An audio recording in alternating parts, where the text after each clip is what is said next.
SV6 news కు స్వాగతం. ముందుగా హెడ్లైన్స్. తెల్లవారుజామున సూర్యుడు ఉదయించే సమయానికి ప్రొద్దున్నే లేచి ప్రకృతి పరంగా ఉదయించే సూర్యుడికి నమస్కారం చేయటం ఉత్తమం.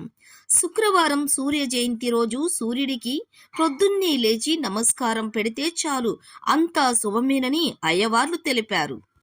ధ్యేయస్సదా సవితృమండల మధ్యవర్తి నారాయణ సరసిజాసన సన్నివిష్టః కేయూరవాన్ మకరకుండలవాన్ కిరీటిహారి హిరణ్మయవపుః ధృతశంఖచక్రః శంఖచక్రగదాపాణే ద్వారకానిలయాశ్చ్యుత గోవింద పుండరీకాక్షరక్షమాం శరణాగత.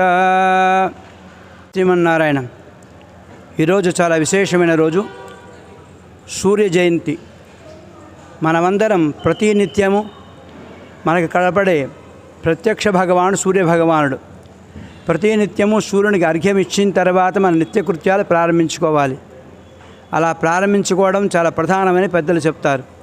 అలాంటి ఒక పవిత్రమైన రోజు ఈ సూర్య జయంతి. ఈరోజు మనం ప్రధానంగా అందరూ జిల్లేడి ఆకులతో శిరస్సు మీద పెట్టుకుని స్నానం చేయడం, అలాగే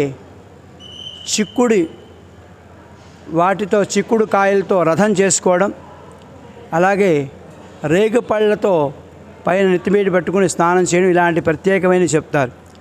ఆరోగ్యరీత్యా చాలా ప్రధానమైనవి. ఇది సూర్యభగవానుడికి చాలా ప్రీతికరమైనది. సూర్యభగవానుడు ఆత్మకారకుడు. మనమంతా సూర్యభగవానుడి గనక ఆరాధిస్తే ఆరోగ్యం, సంపద, అలాగే మనకందరికీ మానసికమైన దృఢత్వం ఏర్పడుతుంది.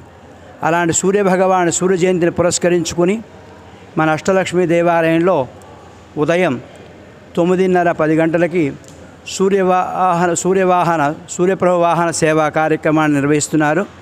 భక్తులందరూ ఈ కార్యక్రమం అన్వయించుకోండి. అందులో శుక్రవారం రావడం చాలా విశేషం కాబట్టి ముఖ్యంగా మనమంతా నిత్యము సూర్యుడిని ఆరాధించుకుంటే సకల శ్రేయస్సులు పొంది తరించవచ్చు. అలాంటి సూర్య జయంతి సందర్భంగా మీకు అందరికీ అనేక శుభాశీస్సులు, అలాగే సూర్యభగవాని అనుగ్రహంతో సకల సంతోషాలతో సకల శుభాలతో వర్ధిల్లాలని మీకు అందరికీ తెలియజేస్తున్నాం. జై శ్రీమన్నారాయణ.